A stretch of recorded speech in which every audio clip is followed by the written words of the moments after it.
We're still going live. Click this button. Okay. All right. I think we are live. Now, why am I like that? Okay, I'm big, and I apologize. Eddie is normal. And those are the sounds of my children being silly. You can slide up here, Eddie. Oh, okay. Like you get in here, and I'll get in here, All right, and then we'll arrange the computer. All right, we're good. Okay, cool. All right, you like that? I love it. Am I too far away? Why is this like this? Patience, everyone. Patience. You're gonna love it. Oh, if I get it, I'll just do it. I'm Yeah, just getting too close. close. You got it. The problem is, I'm 49 and I can't see that well. I am. So now I have to have the computer. I am 59, and I can't see all that. Oh, fantastic! Yeah. You're only 10 years older than me. 10 That's years. nothing. Yeah. So, guys, thank you for your patience. I was only 8 minutes late. 5 minutes ago, I was in a taxi. Eddie was nice enough to wait for me outside my door. In the cold. And yes, in the cold. And what I want is to know that the sound and the video looks good. So feel free to let me know. So Sergey, hello. You said cool. Hopefully cool means you saw that we're actually on. And if you don't know what this is the Expat American channel. I live in Moscow. I am an American. He is also an American who lives in Moscow. And he is, as you know from the title, from Texas. So we're going to talk about that, why he made that move. And coincidentally, for us, this show will be more interesting because now, without our planning, Texas is in the world news, apparently. And he's going to talk about that. Plus, we also just did 2 videos together, him and I. If you have not seen them, you should, but don't stop this to go see them. You can watch this out of order. Get to know us now. Feel like you're having dinner with us without the food. And then go watch the 2 videos that we made together. They're only about 10 minutes apiece. So they're brief and powerful videos about 2 separate but related subjects. We'll go for about 90 minutes here. So I want you to send us your questions. All caps is good because I get lots of comments. I want to see the questions easily. And 3 question marks is also good. And if you want to make a donation, make a donation. My primary function with this YouTube channel is to make 20 to 30 minute to 10 minute entertaining, informative videos about Russia for the West. But some people like this format, so I do this to get to know you guys better. So to start off, I'll tell you who I think he is, and then he can set the record straight. I believe he grew up near the Texas-Mexico border, and he was a detective for 30 years, and he has a Russian lady friend that he has moved here for, and I believe he also took a holiday in Texas recently and saw Russians coming into America through Mexico, Russians that seem to be well kept and not in desperate straits, lots of them. So what does all that mean? And what does he think about what's going on in Texas? From what I understand, he can also correct me on this, Texas is not in agreement with the United States of America federal government. And we have, well, I don't know what to say. We have things that don't look good happening between the 2 places. So I want to know his opinion of that. And Oleg, is there a yellow rose of Texas? I am glad you said that because every time I meet Eddie, I find myself humming that tune in my head. And if you don't know that song, you should look it up after this video.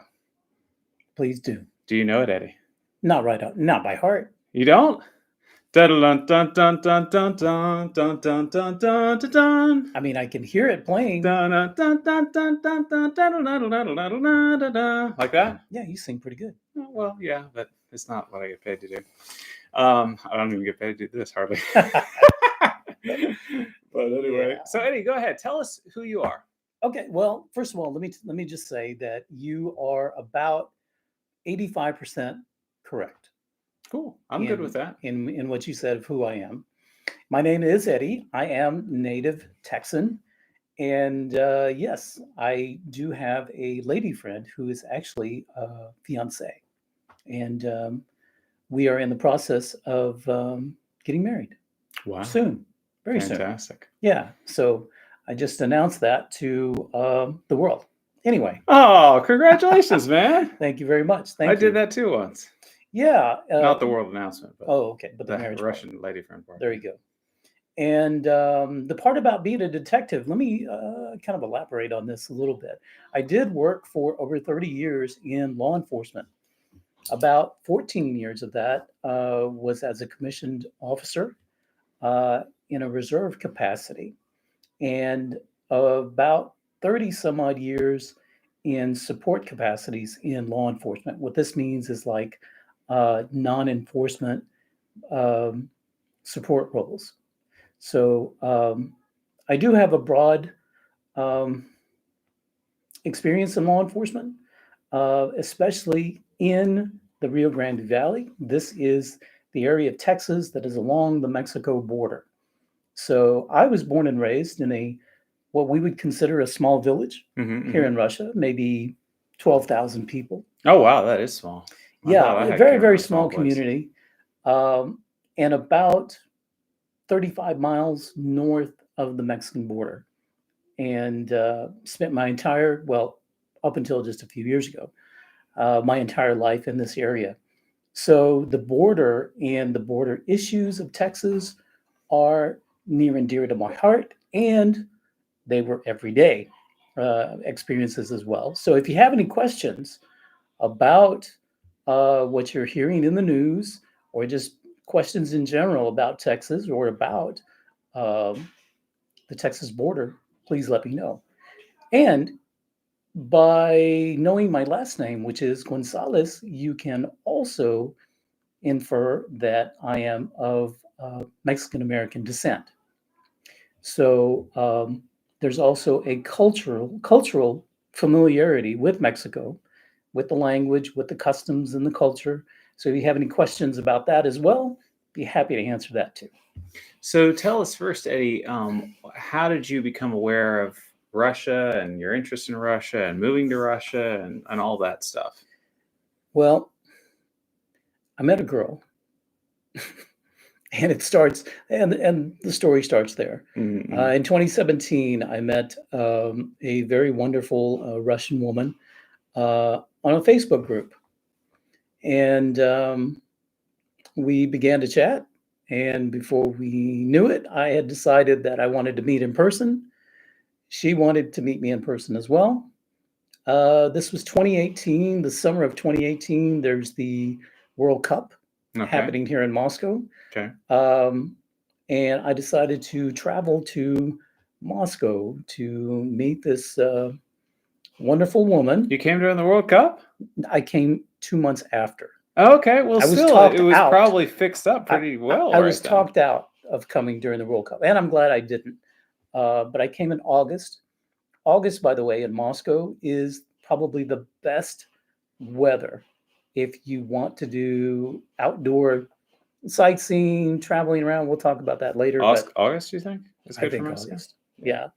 I mean, in case you guys don't know, because of those, what was it, the games? What were they called exactly? The World Cup? Yes, the World Cup in 2018, right? Correct. Moscow really fixed the place up. Not that it was terrible, but they made it even nicer, kind of like the Olympics are coming to town. And they put English signs everywhere. And to this day, this is one of the reasons why, from what I understand, Moscow is very user-friendly for people who speak English and do not speak Russian to come here and to be a tourist. So very good. Awesome. So you came right after that. And yeah, I would say August is a good time. I mean, I'm from Florida, so the weather is cool and mild in wintertime. And in summer, it's like deadly hot. So it's actually nice to be in Russia around summertime. And sometimes you even have to put on a light jacket because there's a cool breeze. That's in Moscow. Other parts of Russia, of course, are different. It's a big place. Okay, so Eddie, is Russia a scary place? Not to me or for me at all. Well, that's not been my experience. And what do you think of, because for someone who's a Westerner that's never been and they only know about Russia from Hollywood movies, they might be kind of scared to come here and they might feel like, oh my God, the police are going to get me and beat me up or something. You were a policeman in America and now you're here. and you're around Russian police. So what is your perception of them? What do you feel about them? Yeah, in fact, I do have an interesting story about that.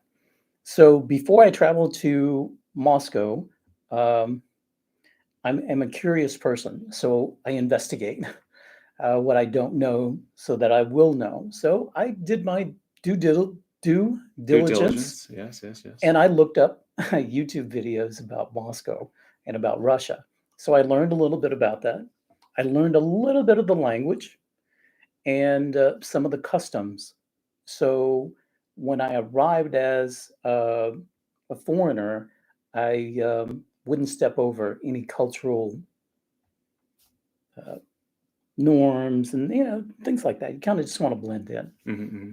Anyway, I thought of myself as fairly well educated, unbiased, um, and not one of those to listen to propaganda or to be influenced by propaganda. I thought I was beyond that. Right. So when I landed in Moscow at Sheremetyevo Airport, and we're taxiing, and I'm looking out the window of the aircraft, and I see these Aeroflot, which is the national airline, one of the national of Russia. Yeah. I see all of these Aeroflot aircraft, and they're all Boeing or Airbus. And that was the first impression when I realized that I had some bias, hidden biases inside, because I was thinking to myself, wow, I've been told that, Russia's kind of closed off. It's not, it's still a communist country. They still refer to it in propaganda as the Soviet Union. But of course, I didn't think about that. But I mean, why are they spending millions of dollars buying aircraft from an American company and a European company? That was one. You are a real man, because if I stared out at a field of airplanes, I would have no idea what airplane is what. Can you guys relate to me? I'm an aviation buff as well. Okay. But anyway, so then driving into Moscow, and I see KFC, I see McDonald's at that time. Yes. I see Subway, Starbucks, and I'm just like, oh my God, this looks like Houston. Any metropolitan highway in a city, it looks like exactly the same thing. And I just realized that everything I had been told was mostly false, if not completely false. And I was just blown away by how modern, especially Moscow. Now, Moscow is not Russia, completely Russia, right? But Moscow is a very modern city, very safe city, to answer your question. I've in the countless times that I've been traveling back and forth from Texas to Moscow, the over a year, almost about a year that I've lived here in Moscow, never had an encounter with the police. Okay, well, Eddie, we have a question that is somewhat related to what you're talking about right now. Some of your questions, guys, I've missed because we haven't gotten yet to like Texas border issues. But someone asked, I believe, heartfelt, if not, but perhaps a question that an American would not ask another American. Who are you? Do you answer that you are an American, or rather that you are a Mexican? Very, very good question, and accurate. So when I'm asked, I say I am. I say I'm from Texas. When they ask me where I'm from, that's a good follow. That's a good answer. And then if they look at me like kind of odd, I say I'm from Texas. It's somewhere near the USA. And then that just kind of like, huh? And then I kind of explain, yeah. And then, but a lot of times I'll say I am Mexican American. And from Texas. And if they don't understand that, then I'll go into detail and kind of explain that my cultural heritage is of Mexico, but I was born and raised in the United States. So I do carry an American passport, if that answers your question. Well, your parents were born in America, right? My parents were born in America. Your family has been in America for a couple of generations, right? Yes. Okay. I'm second generation. So is your American. home life that much different than, let's say, a European American home life? Here in Moscow? No, when you were growing up. From European. Well, do you feel like your home life growing up was just like typical American, like from a 50s TV show? Oh, or do you feel yeah. like there was a Mexican bend to it? There was a culturally, because I grew up in the late 60s or mid 70s, 80s, that time frame, and culturally it's different now. Like my children, I have 2 kids. They're in their early 20s now.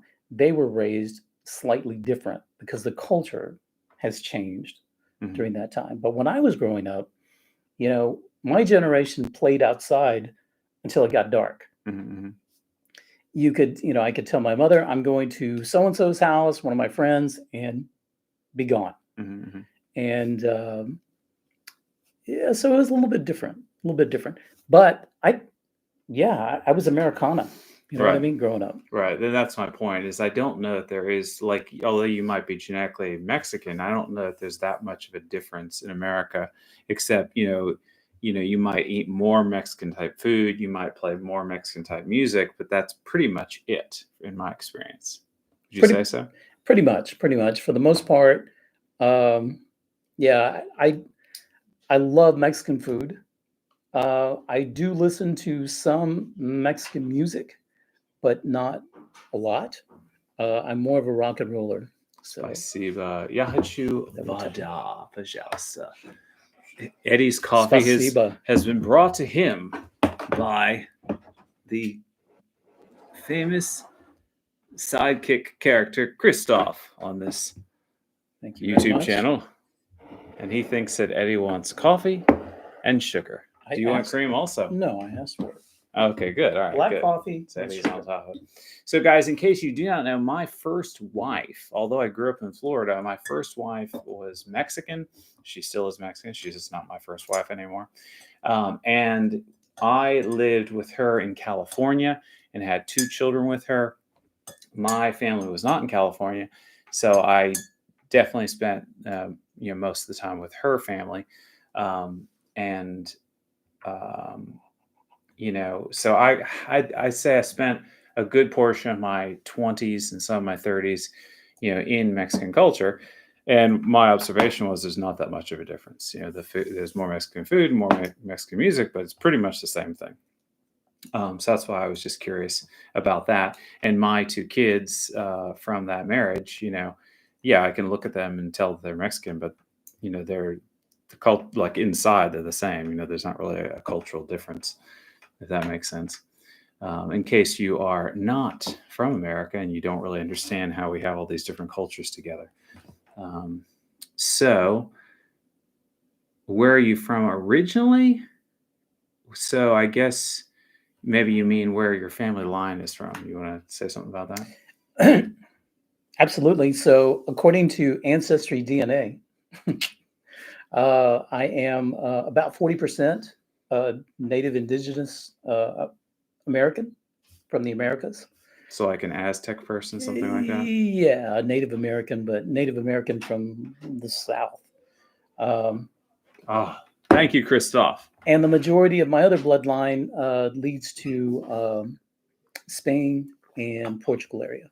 A lot of lemon in that water. Okay, cool. And what's interesting on the video that actually on our collaboration, but on my particular video, on Moscow Photographer, the one on your channel. There was a comment and a shout out to this person who made this comment. She says the Mexican guy or the Texas guy reminds me of a Tatarsky Diada. or no, Oh, a Tatar? yeah, Like from yeah. Kazan? Like your So Tatar grandpa? yeah, a No, Tartar uncle. Tartar uncle. Yeah. So I think I might take that moniker up. I think that's pretty cool because I Your channel subtitle in Russian. I'm just your average Caucasian male. You know what I'm saying? So yeah. So someone asked, do you plan to work in Russia, or are you just another YouTube blogger? Sounds like they're putting me down. Well, actually, I retired from 30 years of service with the state of Texas.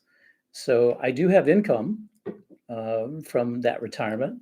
So I'm not totally a bum, you know what I'm saying? But eventually, sure, I would love to work. My YouTube channel, Moscow Photographer, tells you that I am a photographer. So I had a second career back in Texas as a professional wedding and portrait photographer. So that's where photographer comes from. And this is something that I would love to do here in Russia. And there are certain rules that must be followed for foreigners that live in Russia before they're legally allowed to work. And one of those is to have at least temporary residency. So after I am married, then I will apply for temporary residency. And hopefully, God willing, if it's granted, then yes, I can legally open a business. I can legally work. And so that's the plan. They're asking about me now too. So I'm 49. I have different investments. YouTube is a full-time job, full-time in that it takes up a full-time amount of time for me. And it's something I'm passionate about because I do feel like the world is on the brink and I want to do my part, however small it may be, to inform people of what's going on. My hope is that Westerners will see my show and say, wow, Russia is not a bad place. We do not need to be having problems with these people. And this will end the Cold War. And my kids will get to live safely on this planet. Now, will my show do that? No. But my show can be part of a weight on the scale to do it. And so I am grateful that I'm able to do this full time and that I have income coming from other sources. And hopefully I get to keep doing it that way. Maybe one day this show will make money if I have more subscribers, if I get more donations, if the sanctions end. Right now it's only like $200 a month, you know, but if I can keep doing this, I'm glad to be able to do my part for the world. Cool. So your story of discovering Russia is very similar to mine. I've shared it several times. And yeah, if you guys haven't been to Russia and you don't know, please watch some of his videos, watch some of mine, and you'll see just how normal the place is. So you have been here, I think, as long as I have, right? Yes. I moved here Only actually 7 days less than me, I think. Yeah, well, I traveled here one day before SMO began. And I did return back to Texas 2 months later because I needed to wrap up some business over there and prepare my house for rental. And it took a little bit longer than what I thought, but I did make the move here in May of 2023. Yeah, Okay. 2023. Okay. All right, cool. Well, guys, please send us a question quick if you want to ask him, if you're curious because you're a Russian or a Westerner about moving to Russia. If you're seriously thinking of immigrating, my wife's email is in the description of this video, and you can send her an email. And that's one of the things she does is like a side business from the channel. She helps people immigrate to Russia from the West. She has her own website that she has set up with the help of the Russian government. And I've also linked in the description both of the videos that Eddie and I just did. So if you haven't seen it, I don't want to tell you what they are. You should just go see them and be surprised. Very interesting. We went together to a special place and filmed mine, and then we went and filmed his, and they are like a pair. So again, do all caps and give me a question mark. And then I want to move on to the Texas issue because I know a lot of you guys want to know about that. Are private pensions easily available in Russia? So, do you know anything about this? No. Okay, good. I can answer. What do you mean? Are private pensions easily available in Russia? I mean, there are pensioners in Russia. I think that it's something like age 60 for women and 65 for men that you then retire and get government money. If you're saying you're a Westerner and you're older and you want to retire in Russia, well, I mean, you know how it works. I mean, you work your life in a country and you pay into a system, and then when you retire, you get some of that money back. If you worked in one country and then retired in another, that would be difficult.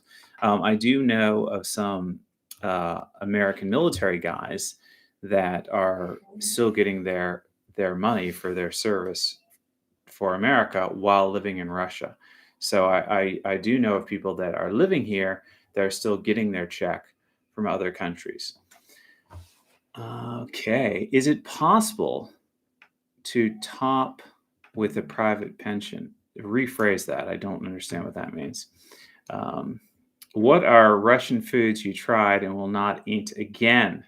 Good question, Marcel. And Marcel, I think, Marcel, you are a Canadian and you were one of the contestants in the competition. So I was the judge in the blogger content contest.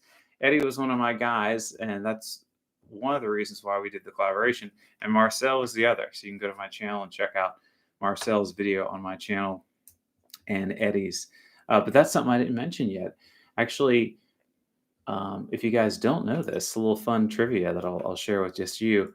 Eddie, when we first met, it was the reason why we met is because I sent out a call on my Telegram channel. Hey, I need a cameraman for today because I was going to film an episode and I didn't have Josiah with me. And Eddie was just a subscriber that responded.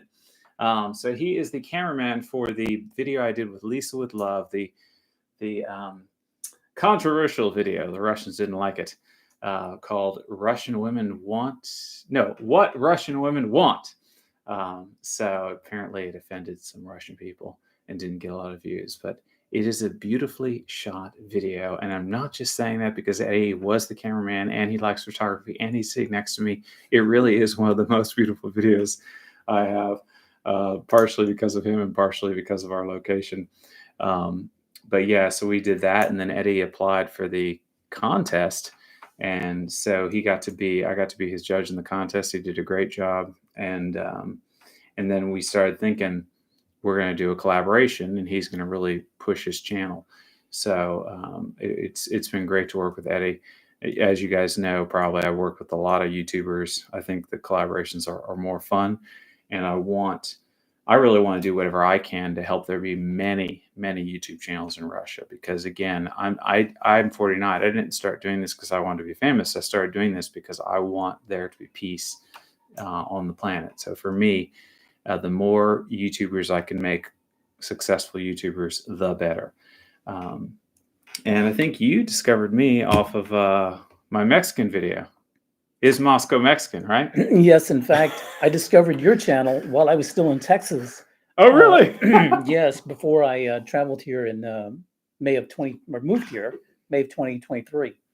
And just surfing YouTube, and I ran across your video about Mexican food, and I was like, hey, this is cool. And then I ran into another YouTuber through there. And yeah, so it was just really cool.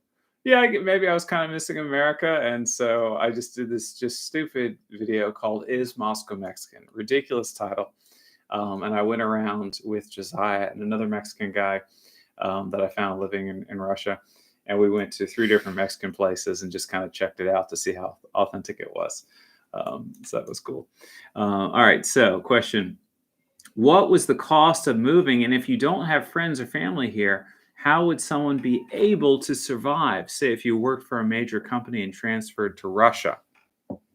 That's a good question, Sarah, because if you don't have a Russian spouse, it might be kind of scary.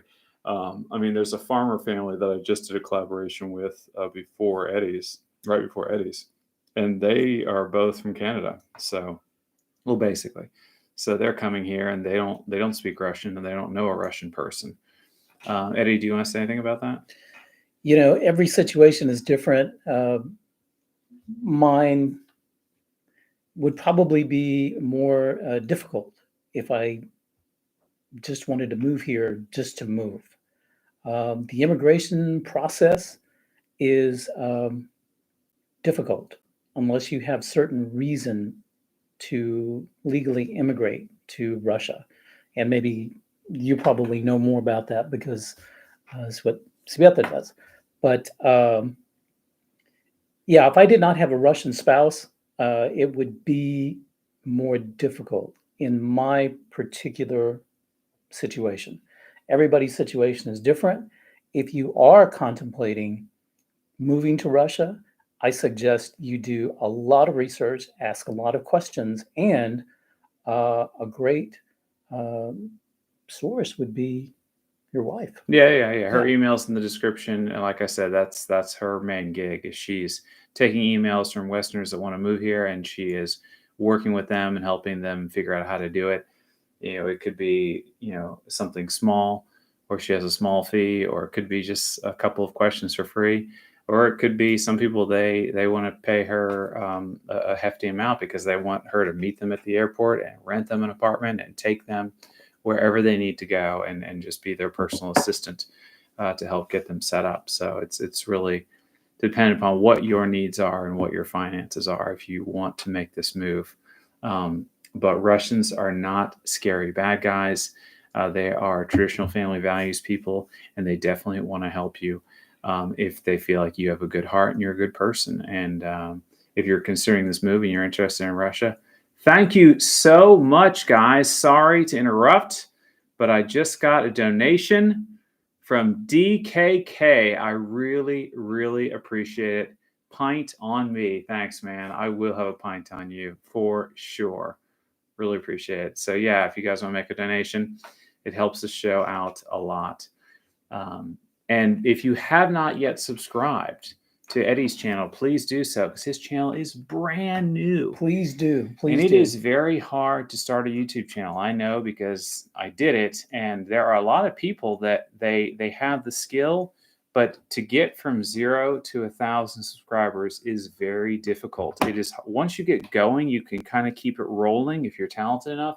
But the hardest thing is just the luck of getting it going. So he's just really now kicking off the channel with the border video that we're about to talk about, and then with this collaboration they did with me. And congratulations to Eddie. He hit 1,000 subscribers today or yesterday?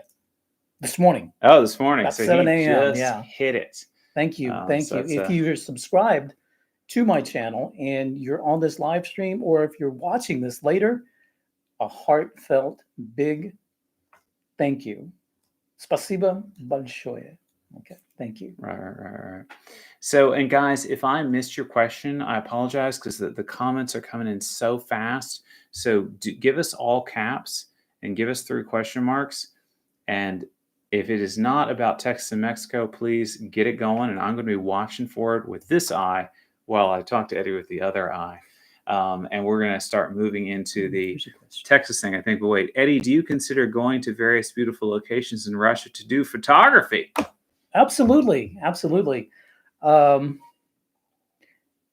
I've already done some of that, but I haven't prepared any of those videos yet for YouTube, but they're coming up. And also in the future, especially once the weather kind of clears up, it gets a little bit warmer, would love to travel. I have been around some places in Russia. I've been to St. Petersburg, Sochi, Vladimir. All of these locations are somewhat close to Moscow, or at least, well, Sochi's not really, but anyway, that is the plan. So yes, stay tuned for more. Next question from PB. Question. And I want to know, PB, do you have some sort of psychic ability? Because you are asking, hey, can you visit the Ukrainian restaurant in Moscow to show people love for Ukraine? Maybe, do you know something I don't know? Are you someone I know? You're just teasing me? Because I have filmed that episode, and that is my next episode. If only Eddie could have been there too, but I have a total of 4 characters in that video, and I can only squeeze so many people in front of a camera. So yeah, that is the next episode. Is we go to a Ukrainian restaurant, Josiah and I and 2 other people that you'll have to wait and see who they are. but you do know them if you're a fan of the show. And I just think it's fascinating that there are Ukrainian things in Russia that are left unmolested and enjoyed and used by Russians. And from what I understand, that is not the case in other parts of the world, I'll say. I got to be careful of the algorithm here. But anyway, how hard is it to get a job if you are not fluent in Russian? Joe, I'll answer, and Eddie can add to it if he wants. If I know many people, and Preston, the guy, the Kiwi, who I did a live stream with. If you look at my live stream tab, Kiwi moves to Russia, which this video is a takeoff on that. Texan moves to Russia. He does not speak Russian, and he makes great money as an English tutor. So if you want to come here and you don't know the language, but you speak English, you're a native English speaker, that is no problem if you're willing to be an English tutor. And I'm slowing this down so I don't miss any of your question. Is there any roof truss factories around where you live? Wait, I'm sorry. Did you want to say anything about the English tutor? No, you hit it. Are there any roof truss factories around where you live? Eddie? Not that I'm aware of. Okay, me too. I assume that you were a roof trusser, Mr. Stain 73. And all I can say is email my wife and she'll find out for you if you can find work as a roof trusser. I don't even know what that is. Okay, yes, Mrs. Mouse. I have seen that question a couple of times from you, and we will get to it. And I think we'll get to it right now. So to start off on this Texas issue, we'll kick it off with Miss Mouse's question. Question, Eddie. Regarding the border crisis, we're going to put you in the hot seat, Eddie. Are you supporting National Guard and Greg Abbott, or rather Border Patrol and Joe Biden, or don't really care? Because now you can watch them from far away. I do care. I am an American. I am a citizen of the United States and Texas still. And I will say that I support common sense in immigration policy. And having worked on the border, I've seen the worst part of immigration. And I'm talking about trafficking of people. We'll just leave it at that. So who do I support? I support common sense. And I will let you infer yourself where that lies with regard to Texas. Many of my friends and ex-compatriots or can't even think of the word, folks that I used to work with are working this operation. Comrades. There we go. Yeah, comrades are working this Operation Lone Star. I worked Operation Lone Star before it was really popular. This is back in 2017, 18, 19. So I do support what they do. It's a very tough job. I do support Border Patrol, and I support National Guard, Texas DPS. I support common sense when it comes to an effective, vigilant immigration policy. Okay, so like there are a lot of people watching, Russians, I gather, and other people from around the world that don't really know. Like they know America, they know Texas is a warm state in America, and they're hearing that there's problems with Texas, and Texas wants to secede, and they're saying, "Wait, what's going on?" Like, how would you explain it to like a 5-year-old or an 8-year-old? Oh man, Texans have this sense of independence that, Texas was a nation, the Republic of Texas before it became a state in the United States. So Texas gained its independence from Mexico in 1836, became a state of the Union in 1845. So for those 9 years, Texas was an independent nation. Texas still has a constitution that is still in effect. And if I remember my history right, don't quote me on it, but Texas joined the United States by treaty. So there is a strong sense of independence in native Texans. And so you always hear this, well, if we don't like what's going on with the United States, we'll just secede. And actually, that's, I'm not going to say a very good idea, but it's plausible, because let's look at the advantages Texas has. Could it actually do this and survive? Texas has an amazingly big agricultural industry. It has universities. We have a very good, strong banking system, high tech. You've got Apple, Dell, HP, in the Austin area. Toyota has a big plant in San Antonio. You've got medical research hospitals. You've got MD Anderson Cancer Center in Houston. We've got SpaceX, NASA, even though NASA is a federal program. You've got SpaceX.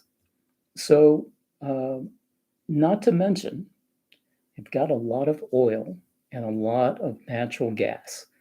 And one of the most important things for any nation to do any type of international trade, we have water ports and access to the Gulf of Mexico. So could Texas secede and survive? I think it would thrive under the right leadership. Now, do I say they should do that? I don't know. It's too soon to say. I will say this, depending on maybe who the next president is, will determine, I think, the course of Texas. So we just kind of need to wait and see. So Tony said, how long did you have to wait before getting the green light to go? I assume, Tony, you mean to move to Russia? You mean like your visa and stuff like that? What'd you say? I don't understand his question. So I was like getting, well, if he means to get to apply to apply yeah, for a visa so and things like that. the visa process is actually fairly easy. You can do it yourself, like I did several times, or you can use a private company. It takes maybe about 3 weeks to do if there are no issues with your passport or application, and you get your visa. And what I recommend is apply for the 3-year tourist visa. It's a multi-entry visa, and it allows you to stay in Russia for up to 180 days. It's the best value, and it's good for a 3-year period. And it's good for a 3-year period. Yeah. So I'm a Floridian, so I'm not an expert in Texas. But what I would say is I think that DC is making really bad choices right now. And I think that Texas, if it can be independent enough, should be willing to break free if it has to, if it absolutely has to. But I do think that if it had to, that would still be very sad, because I still hope that the United States gets it together, and I still hope that the United States does well. And I love the idea of America. And I love our best vision of America, like 1950s America or 1980s America. Not that that was the best, but that's kind of like the stereotypical idea. And, I think that, this country that is kind of new, where, all these different peoples from around the world came and they made something of themselves, and they're united in this idea of freedom and freedom of religion and Christianity. I think it's a great idea, and I'm glad that it appears to have worked for a while. And I hope that they can get together, it can continue to work. And like I said, I think it'd be very sad if Texas did break off. And right now, if you're a religious person, I would say Texas probably definitely needs your prayers. It is a place with families just like Russia. And, it's coming to the brink right now. From what I understand in the news, it sounds like potential civil war is going on. Is that right, Eddie?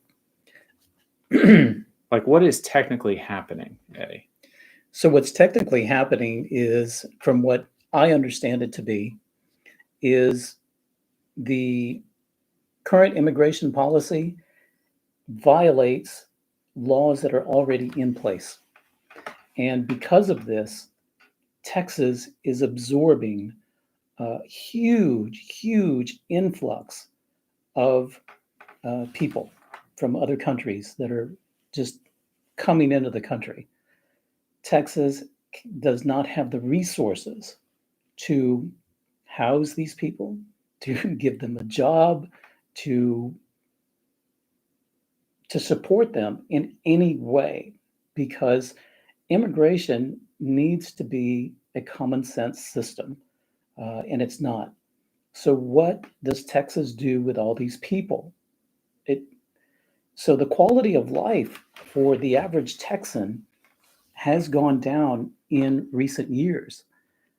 Even in the Rio Grande Valley, where I'm from, where we never saw homeless people, or maybe you would see one or two homeless.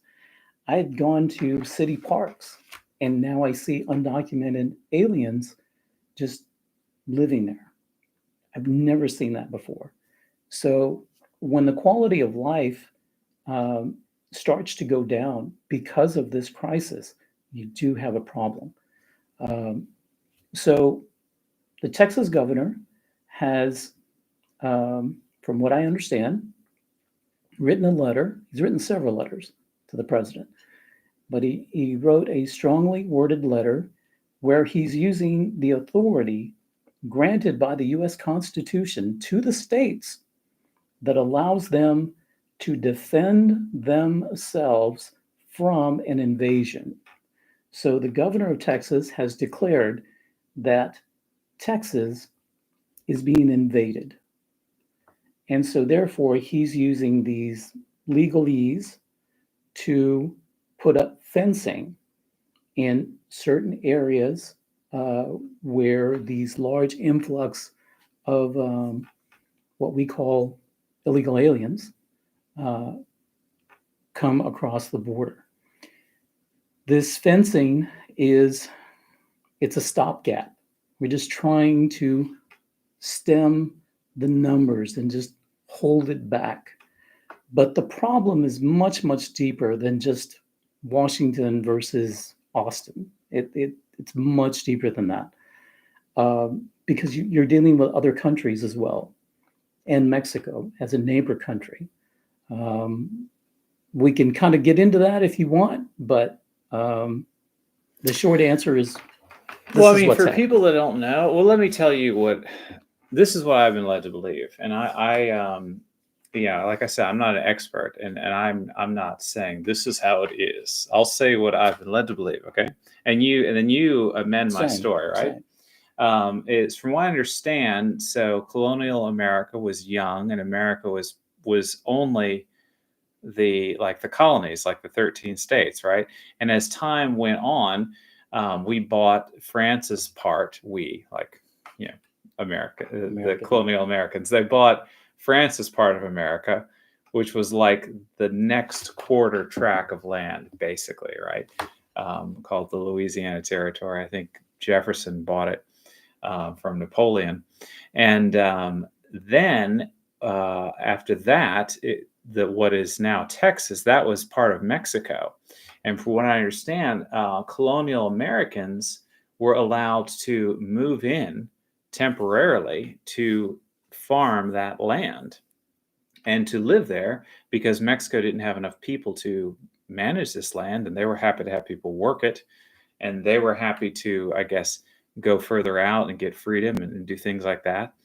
And from what I then understand, and I could be wrong about this, that there were perhaps too many colonial Americans, and maybe it looked like Mexico was afraid they were going to lose control of that area, and maybe Mexico was not treating them well. Maybe I'm wrong.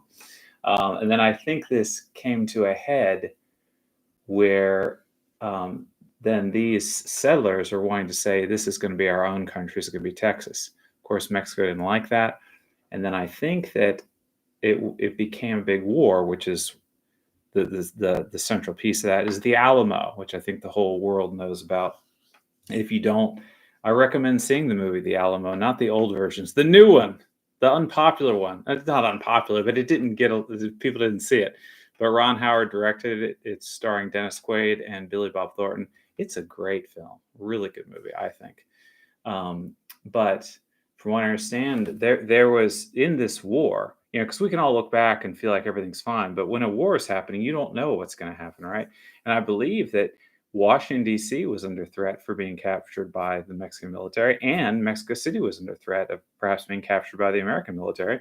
And from what I understand, the American military completely conquered Mexico. And then they said, okay, we're going to give you back Mexico City. We're going to give you back this much. And the rest is now going to be ours, which included Texas. Now, I could be wrong. Eddie, fix my story. I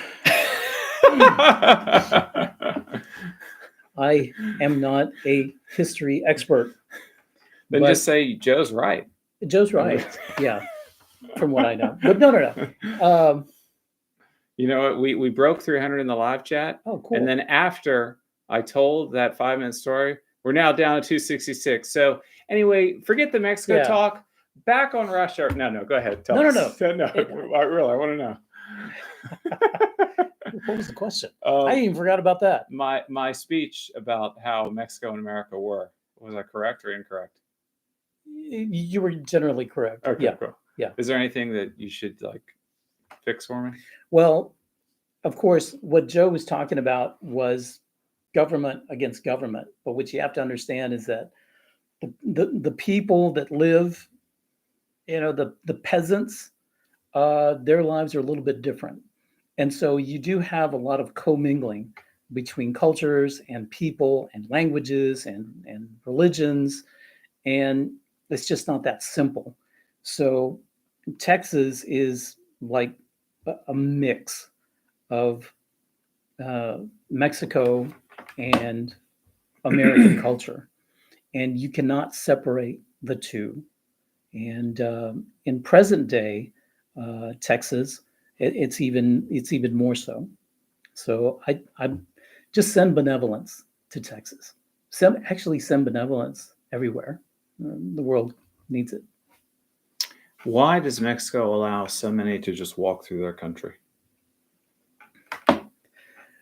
The short answer is that there are many forces that push back against the government, and these are organized criminal cartels. They are very strong, very well funded, and they rule certain areas of Mexico, and they control the flow of persons through Central America, usually through Panama and the Darien Gap. And if you don't know what the Darien Gap is, Google it and you'll learn a lot. But they smuggle these people through known corridors where the cartel basically rules. And they make money off of every person that they traffic through there. And this is big money. So this is, several years ago, the numbers were in the, $6,000 to $10,000 per person. And then they started to kind of up that ante to about $12,000. I've been out of the game for several years, so I don't know what these numbers are today, but I guarantee you it's not cheap. So, and this money that these people pay or forced to pay doesn't even guarantee their safety. Many women are assaulted. Many men are robbed and beat. Children are separated from families, and you can just imagine what happens. It's not a pretty picture. It is it is a humanitarian crisis. It really, really is. So when you say cartel, for people who don't know, cartel would be like gangsters dealing in drugs that are in Mexico, Mexicans, right?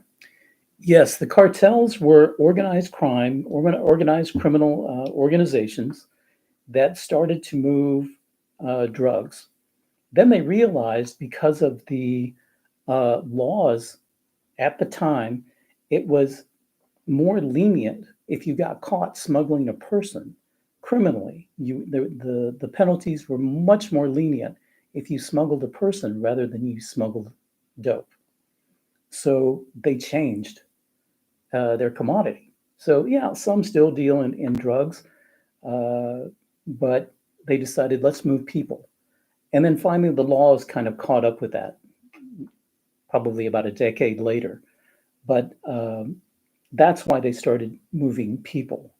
And these people are like cattle. And the Mexican government, from what I understand, is not fully in control of their country. That is kind of like 50% cartel controlled. Is that right? They're going to be controlled because of bribery, because certain politicians are paid off, and the fact that the Mexican military is not as strong as others, and they simply they're outgunned. They're just outgunned. We'll just leave it at that. So, and another thing is you have to wonder where are these criminal cartels getting their funding. So I'm not saying anything, but just kind of do your research. Well, I mean, the truth or the fear or the conspiracy, whether it's up to you what you think it is some people think that that it is a political agenda from DC to flood the country with new people that will vote the way DC wants them to vote. Is that right, Eddie? That is one of the shall we say conspiracies or truth? And we there don't may know. be some truth You to that. decide for I yourself. don't know. I mean, I don't know. But you saw evidence that could point to this, That right? I Because did. you did a video on your channel. So your two biggest videos is this border video and then the video you and I That's just right. did, right? That's right. And if you guys have not seen his border video, you absolutely have to see it. It is real information that he really shows you with his camera. And you weren't intending to do this, right? Not at all. You were just on, Not you were at all. going back to take care of some business in America, and you did a video crossing the border back into Mexico, showing Mexico and coming back. It was interesting on its own. And then on the way back, what do you see? Yeah. So I'd gone to Mexico for a day trip, and I decided to take a camera, and I was going to vlog for my channel. Returning back, because I walked the bridge, returning back, I see a huge line of Slavic-looking, Russian-speaking people. And I'm saying, what? So I started to talk to these people. And I discovered that there was hundreds of them, maybe 200-300 people lined on this bridge. And they were awaiting their turn to speak with Customs and Border Patrol personnel at the International Bridge to cross to file for asylum in America. And go watch the video. There's just a lot of information. I don't want to rehash it, but it's very clear. And then I did a couple of follow-up videos that are also on my channel to kind of further explain that situation. So if you want some additional clarity, I highly recommend you go over there. Yeah, those out. Definitely check that out and see if you can find the answers. But the questions we can share that is, what questions should you be asking? Why are there Russians lined up on the Mexican border to try to come into America the way someone would illegally, but they're asking for asylum? And why are they all looking healthy and well kept? Why would you do that? And how are they doing this? Because to do that, you can only get through if you're paying the cartels a lot of money. And these are they paying this? Is someone else paying for it? Why would they do this? Who would want this?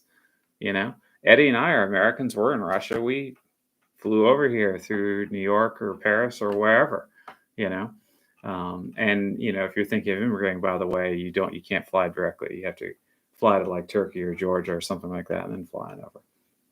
But it's a fascinating, crazy time. All this stuff of potential civil war with Texas, and then, the stuff with Russia, and now Russians trying to come into America. And then you got people like him and I saying Russia's a good place, but at the same time, you got Russians trying to funnel on in.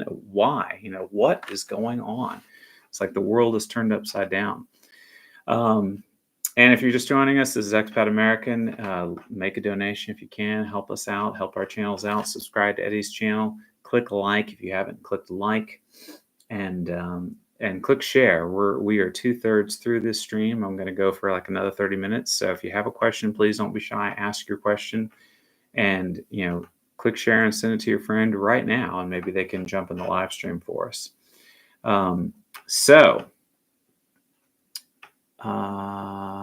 If I missed your question, please send it again. Okay, so Eddie, what have we not covered? Yenny style.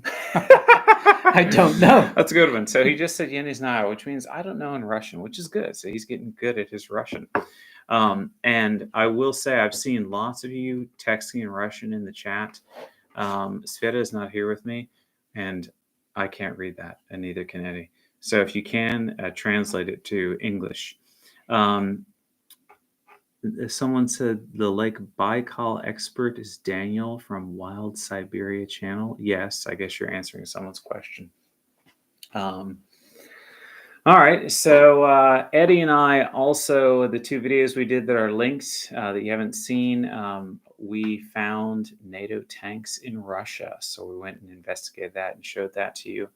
And then we found a very, very beautiful church in Eddie's video.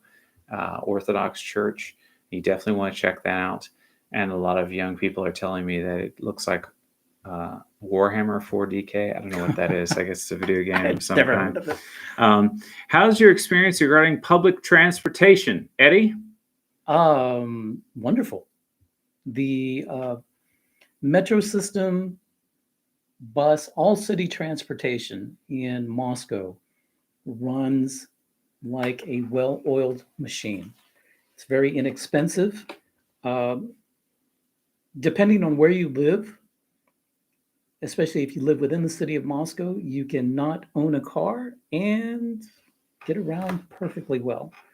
The metros are clean, efficient, safe. Same with taxi service, bus system, train system, rail system. It's amazing, and I love it. Absolutely love it.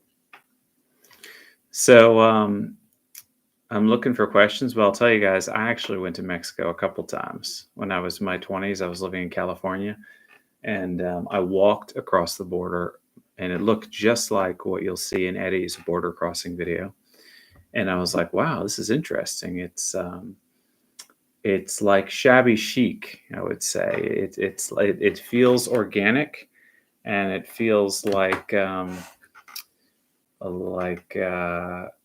just kind of popped up out of nowhere. It wasn't like this beautiful planned city. It's just kind of random things and shops and whatnot. And it was the first time. Was it the first time I left the United States? No, because I also went to Puerto Rico, but it was not usual for me to be outside the United States. So it is strange to leave your country when you've only been in your country. And then the next time I drove across the border, and I was told that maybe I shouldn't do it, and that Mexico is dangerous, and that you have to be careful of the federales, which is the police, that they're all corrupt, that they're going to, demand money from you, that they're going to put you in jail, and things like that. And I went with a friend of mine, and I was just a single guy working in the Hollywood movie business, and for fun decided to drive across the Mexican border and spend the night on the beach at a hotel. And did you find a question? I'm just reading. Go ahead. If you find anything, let me know. I will. But on my way down there, guess what happened to me, guys? I got stopped by the federales, the Mexican police. They pulled me over, and I was like, oh my gosh, what's going to happen to me? And they told me, look, you ran a stop sign, And they pointed way off the road. This is like in the desert. And sure enough, there was a stop sign there, but it was hard to see because it was kind of like placed too far away, and it was incredibly faded. It was like from a Mad Max movie or something. You could barely see it. I was like, I'm sorry, I didn't see it. And well, you're going to have to follow us to the police station. And I was told, don't ever follow to the police station, no matter what. And I just looked at him, and I was just pure hearted and dead honest. And I just said, look, I don't have any money. And the guy like looked away. And he looked back at me. And he said, just go. And so I went to my hotel and I checked in, and I was thinking, oh my gosh, oh my gosh, oh my gosh, oh my gosh. And I had trouble sleeping, and I woke up the next morning. I got the heck out of that country, and I never went back. You guys like my story? It's true. So do we, yeah, does it make sense? I believe it. But I did marry a Mexican woman. I like Mexican food. I like Mexican culture. But unfortunately, I think Mexico is not doing well. And I think the government has lost control of their country. And I'm afraid that America is headed down the same path. So, Eddie, what was your longest train ride? Have you seen the difference between the carriage types? I've only taken Sapsan to St. Pete from Moscow. This is the high-speed train. I think it's like a 3-hour trip from Moscow to St. Petersburg. Mm-hmm. Extremely comfortable and wonderful. But that's the only experience that I have with the trains in Russia so far. Mm-hmm. So I have taken the train to a lot of places because if you live in Moscow, you don't have to have a car, and I don't. I live off the metro line. You take the metro everywhere you want to go in Moscow, and if you want to take a vacation, you take a train to another city in Russia. And so I have been to St. Petersburg several times, but it sounds like Eddie took the 4-hour version, which is really fast. You can take an overnight 8-hour version where you sleep on the train, and I like that because then your train ticket is also a night stay. So a couple of times, my wife and I have, it's like nighttime in Moscow, right? You're in your apartment, you go to the train station, you get on the train, you go to bed, you wake up, you get off the train in the morning, you're in a new city, you eat and see the sights and have a good time. Then you check into your hotel, you go to sleep, you wake up, you see some more sights, eat some more food. Then in the evening, you go back to the train station, you get back on the train and go back home.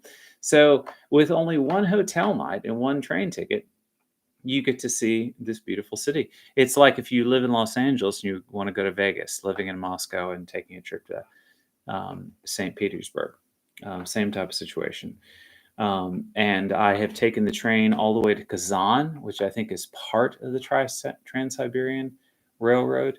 And all this stuff is documented on the channel. So you can go look up the playlists. And yeah, it's interesting to see all the different types of train carriages and wagons they call them. Just like cars, they have different types. Are there any good websites for learning Russian language? So I would start with Duolingo. That's what I started with, 5 or 10 minutes a day, and learn the Russian alphabet and learn some of the basic words. And then when you have time and money, hire an online tutor. That's what I would do. And I have online tutors in the description of this video. So you can send them an email right now if you want. Let me see here. I'm scrolling for the next question. So we're wrapping it up with question time, guys. So we got like 20 minutes left. How wheelchair accessible? Go ahead. What does it say? So there's a question. How wheelchair accessible is Moscow? It depends on where you go. Some places are wheelchair friendly, some are not. That's my experience. What about yours? I would agree. So like for the metros, there are wheelchair accessibility in the newer ones, like further out from the center, because they've been able to install them because these are newer stations. But when you are in the center, where the stations are like from Stalin's time, from like the 40s and stuff. It's already built and they can't get wheelchair access there. Same with older flats. Yeah, Older it's buildings. true. So the older buildings are like 5-story buildings, no elevator. And that's as high as buildings were before elevators. Then once the elevators became a thing, I think they got a little bit higher. And now I think the average building is like 17 stories. Eddie, do you have? So you may want to email my wife if you have a wheelchair and you're thinking about moving here, and she can give you an idea of the reality of the situation. Eddie, do you have children in Russia? I do not. I have 2 adult children in their early 20s, and they are both in college, and both back in Texas. Hopefully, once they graduate and have some free time, I'd love for them to come visit. Absolutely. Okay. So I'm looking for the next question. Izzy, before we wrap it up, is there anything you wanted to say in this video? Thank you for the coffee. Well, thank my wife Sveta and my son Christoph, who brought and carried it to you. Guys, I hope that you're having a wonderful weekend. Eddie, will there be a civil war? I hope not. And I don't think so. I don't think there will be. So, guys, this will be ready with Russian dubbing in 24 hours and with Russian subtitles in 24 hours. So send it to your friends who cannot speak English in 24 hours. Do you think there's going to be a conflict between the federals and Texas? I'm sorry, say again? Is there going to be a conflict between, I guess, the Texas border agents and the federal military? I don't believe so. I don't think it'll happen. Do you think America will return to the way it was 15 to 20 years ago? We hope. Yeah. I heard Tucker Carlson talking recently that he thinks that Trump doesn't have like any grand plans to like make America like something more than what it used to be. Trump just wants to be like the 50s or like the 80s again. He has simple hopes for America. Nothing too ambitious. There's a question here. Yes, go ahead. For me, how did you feel some 4 weeks ago when we had minus 25 here in Moscow? And I will tell you that as a Texan, minus 25 is cold. However, if you wear the proper clothing, it's no big deal. So don't be afraid of the cold weather. Just wear the proper clothing and you'll be fine. Someone said, is Texas not America? Texas is like a whole other country. In fact, that used to be an advertising slogan created by some marketing team back in, I think, the 80s. And they would say, Texas, it's like a whole other country. Absolutely. Someone said, why would you want to go to that country? Which country? Russia, Eddie. Why would you want to do such a thing? Oh, what man. is wrong with you? Answer the question, Eddie. So here's the deal. Like I fell in love with the girl, and the girl and I talked, and we decided that we both wanted to live here. And I was definitely okay with that because it turns out that I really like Russia. It just agrees with me. It agrees with me as a conservative, Christian valued, law-abiding citizen, law-abiding person. I would say as a traditional family values person. And a traditional You know why? family Because values person. Absolutely. if you say Republican or Democrat or conservative or liberal, that sets off a trigger in people's brains, like it's their football team, not your football team. But they can't argue with traditional family values. True.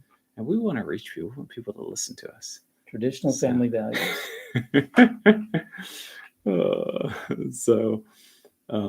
Is there going to be war in the U.S.? We kind of already covered that. See if you see any questions we missed, Eddie. So, guys, Eddie's scrolling through. I'm scrolling through. If you're just listening to the audio, I apologize. Just imagine my face staring intently at words. So what are you wanting from Texas? Someone asked. That question's too broad. Why does Mexico allow so many people to just walk through? We answered that already. Go ahead, Eddie. Good question. Do foreigners have to pay taxes?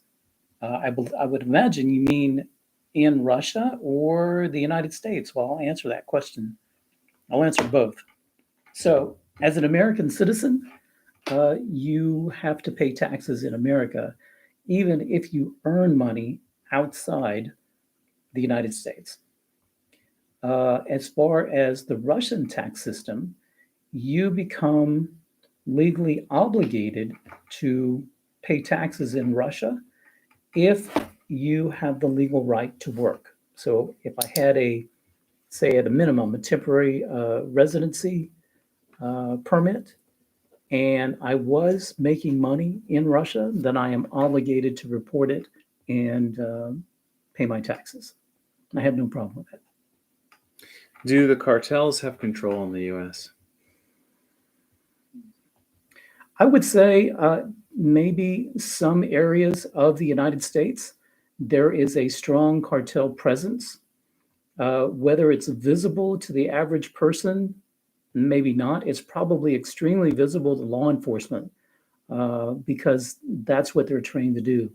But yes, certain areas of the United States do have a large cartel and gang presence. Someone asked, are there job fairs in Russia? Do you know anything about that? I do not know. So I can say that if you scroll back like a month or two, Sveta and I did a video called Is Russia Cool? And that was a fair, and it had job opportunities. So you should go watch that video, and you should email her if you have a specific career in mind that you want to try to continue in Russia. So she can help you with that. And as I scroll for the final questions here, if you are new here, if you're wondering, who we are, so Eddie and I are both Americans who have Russian lady friends. We live in Russia now, specifically Moscow. We have YouTube channels. We are positively telling the West Russia is a good place, a place that is normal, if not fantastic, a place that is good for traditional family values, a place the West should not be afraid of. I have 5 children here. 3 of them are adults. 2 of them are regular kids, normal age children, ages 8 and 5. And my show is kind of like 10 to 30 minute drama comedies of either me with my family or me with a special guest. And, they're designed to be first and foremost entertaining, second, informational, and thirdly, hopefully they'll inspire Westerners to convince their government to lay off of Russia, or they'll inspire Westerners to move here and have their traditional family life in Russia, because Russia needs more people. And although it's a little thing, I do want to do whatever small part I can with my life to make the world a better place. That's what I'm trying to do with this channel. Eddie, is there anything you would like to say while I search for the final questions? I would say that if you have any inclination to want to visit Russia, I urge you to do so. Get your visa, start watching videos, his videos, my videos. There's other content creators here in Russia that will provide you a very good look at what you will see when you get here. But there's only one thing that we cannot give you as YouTubers, and that is the experience. You need to come see it for yourself. Experience it for yourself. You'll be totally safe. I can almost say I can guarantee it. I mean, if you come here, with a good heart and not wanting to stir things up and not create problems, you'll be just fine. So I encourage you, take that step. And there's plenty of expats. There's a big expat community, American expat community here in Moscow.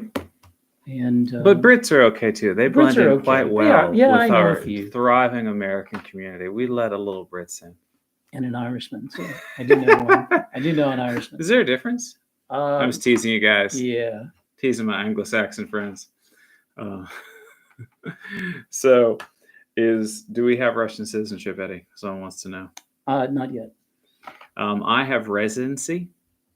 So, in case you don't know, that's common. You move somewhere, you get residency, and then after a while, you can get citizenship if you want.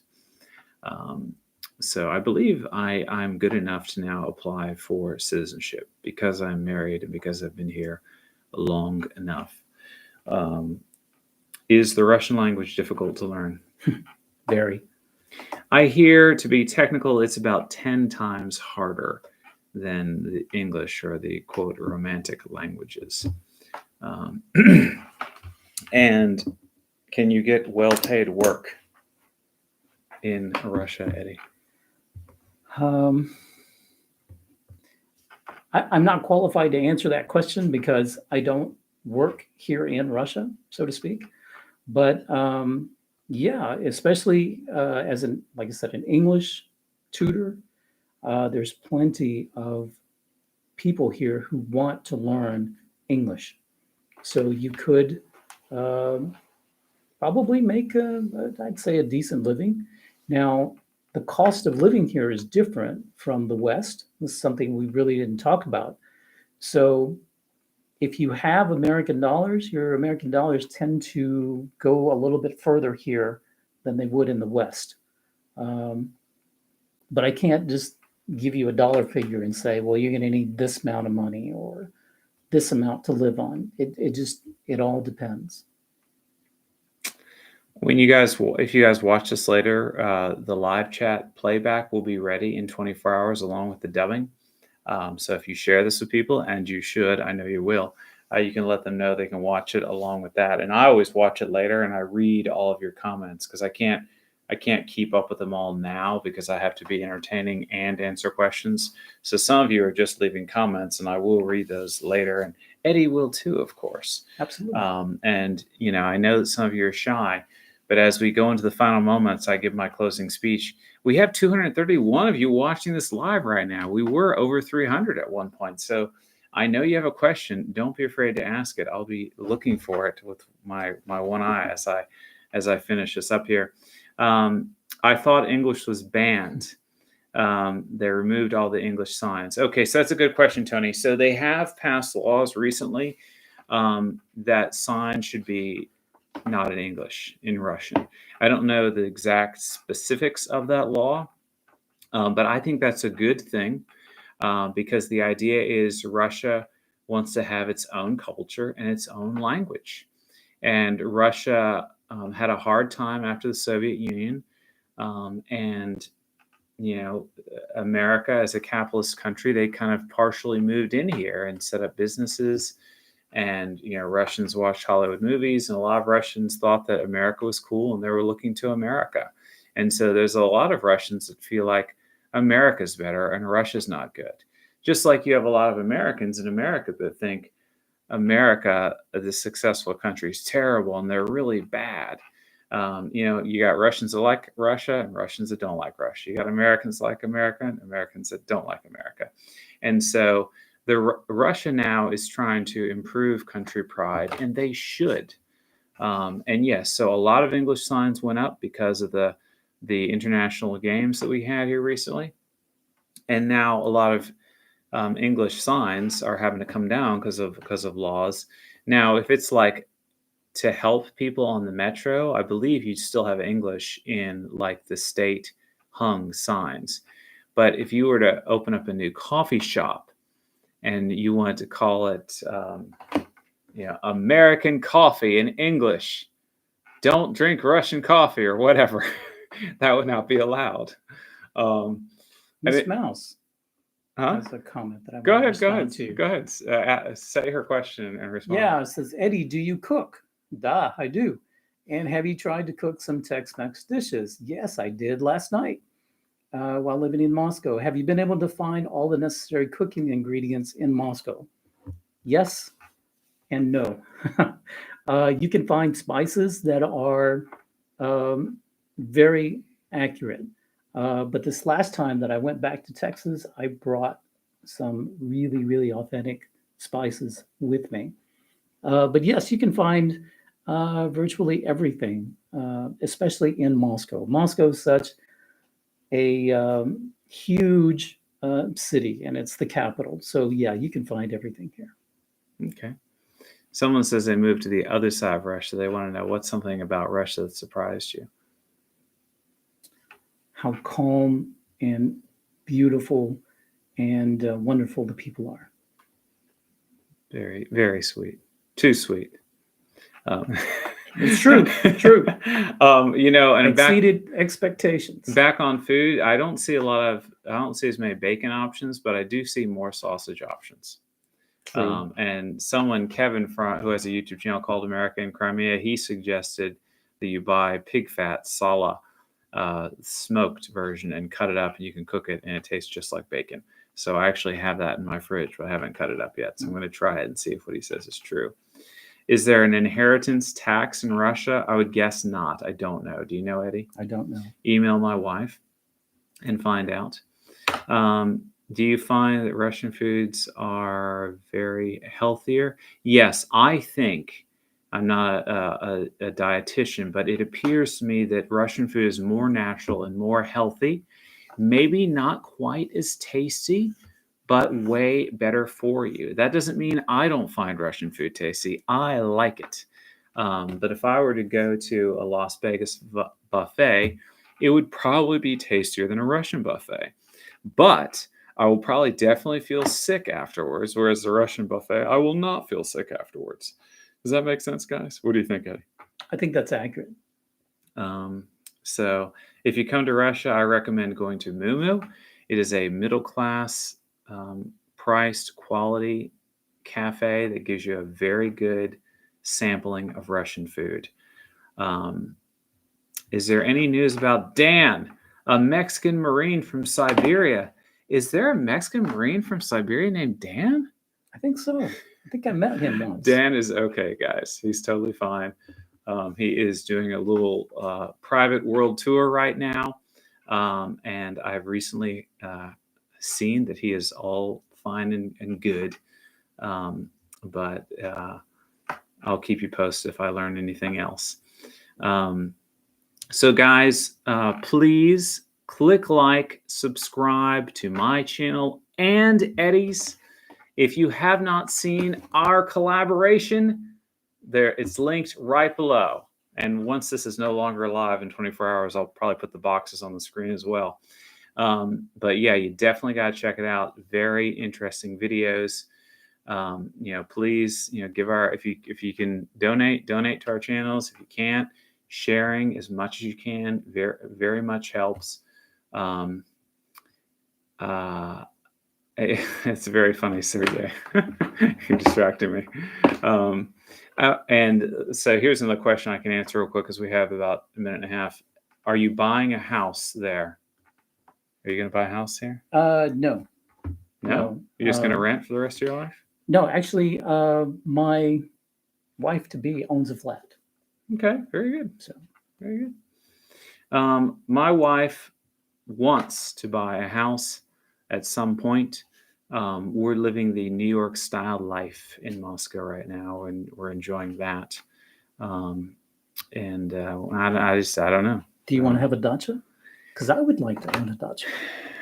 I had a beach house in Florida, and the thing is once you own a vacation home, you're kind of committed. That's where you always go on vacation. That's true. And I kind of like the fact that right now I'm going to lots of different places. So, Eddie, you got one more minute. You want to say anything else before I hit end stream? Hey guys, thank you so much. Thank you for hosting this live with me. I've enjoyed it. I love talking to people, and so maybe I'll have a live stream. Hey, maybe we'll come over and maybe we'll do something. I'm willing. But please reach out to me. My contact information is on my YouTube channel, and this is at Moscow Photographer. Please come over. If you haven't subscribed, please do. God bless you guys. Thanks. Thanks so much, guys.